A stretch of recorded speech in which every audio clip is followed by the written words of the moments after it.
Welcome to Family and the Feast channel. My name is Janet and this is Chloe Rangan. Chloe is our taste tester. Remember all the ingredients and measurements, it will be listed down below in the description box. Don't forget to like, comment, and subscribe. Let's get started, guys. So guys, in today's video we will be making lamb curry or curry lamb, however you say it. Here are the ingredients I'm going to be using for my recipe. Oil, I have some lalah curry powder, chicken bouillon, adobo, accent, and here I have my lamb seasoning with my homemade green seasoning.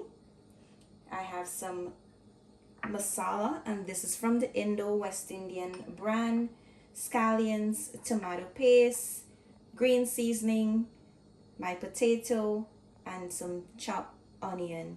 For my green seasoning, I'm going to leave you the link down below. If you would like to see how I prepare my green seasoning, you can take a look at that video as well. So our next step is to prepare our masala for our curry. I'm going to add in my green seasoning to a bowl. And I'm going to add in my curry powder and my masala. We're going to add in all of our dry ingredients, which is our chicken bouillon, adobo, accent, and I'm going to add in my tomato paste as well. You want to mix this in. Make sure when you're adding your masala to your oil that it's all mixed well. You don't want to add any dry masala or curry powder to your oil, otherwise it will burn in the oil and your curry will have a bitter taste. So you want to make sure you don't skip this step. Okay, so we're gonna head over to the stove now. So to my heavy bottom pot, I have some oil in here coming up to a nice hot temperature. My stove is on medium high heat or high medium, between medium and high heat. You can leave it there. I'm gonna add in my onion and I'm gonna allow this to fry in the oil and just allow the flavor of the onion to infuse in the oil. So you want your onion to have a light golden brown color, or like around the edges, and you will start to smell the onion really high. Then you will know that you have to add your masala. So I'm going to add in my masala now, guys, and you're going to mix this in. You're going to mix that in and allow it to fry for about 2 to 3 minutes in the oil before you add any of the meat. Just remember to turn it every now and then so that it doesn't burn. So it's been 3 minutes, guys, and I'm gonna add in my meat now.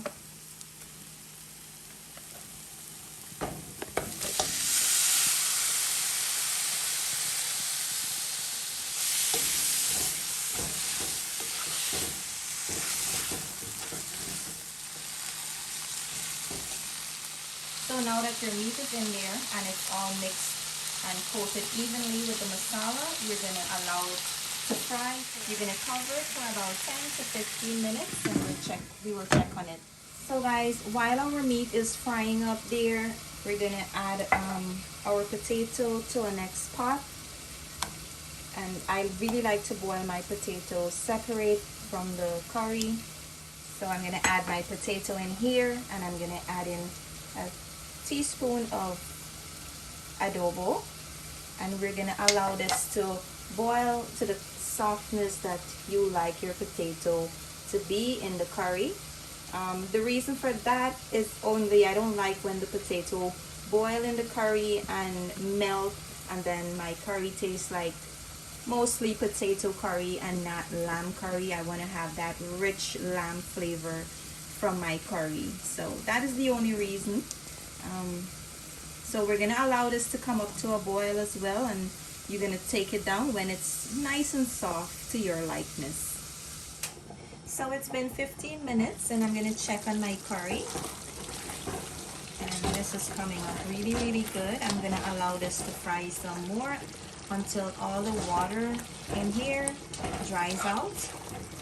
And we're gonna just cover this up again and we're gonna check on it in about 10 minutes. And here is my potato. I'll take these out now. They've been boiling for 15 minutes as well. So I'll take these out and we'll set them on the side until our curry is done and we'll add it in. So we're gonna check on our lamb. It's been that 10 minutes more. So guys, it's dried out really nice here. There's no more water in here. So now we're gonna add in some water to boil it. And I'm gonna go in with about 6 cup water for now.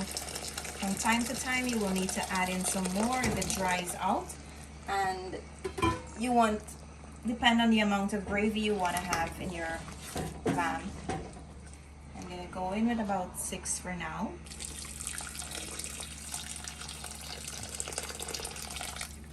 And we're gonna stir this up.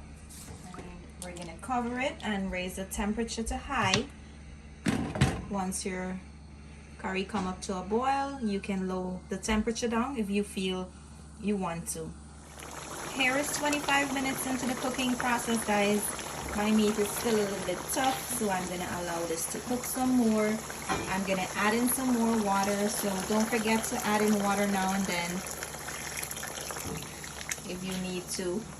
I'm gonna leave this to cook some more. The next time you will be seeing it is when it's all done cooking. I'll see you guys back in a few. So guys, my curry is done. My meat is nice and soft, the way I like it. Now I'm gonna add in my potatoes. And here is my scallion that I kept from earlier. I'm just gonna add that in. And I'm just gonna mix this all in now. You just wanna cover your potato under the sauce and let it sit in the sauce there. Also, if you want to add some more salt to this, you will notice that I didn't add any salt. If you want to add some salt, you can use the adobo as a substitute for salt, or if you want to add in the real salt, you can go ahead and do that, but I usually don't cook with salt. I use the adobo as a salt. So if you would like to add some, now is the right time for you to taste it and add your salt. And this is all done. I am going to allow this to cool down, and Chloe's going to try it and she will let you guys know how good it is. Time to try it. Yummy. Bye. Come down below in the description box. We hope you enjoy this video. Thank you for watching. See you in our next video. Bye. See you in our next video. Bye.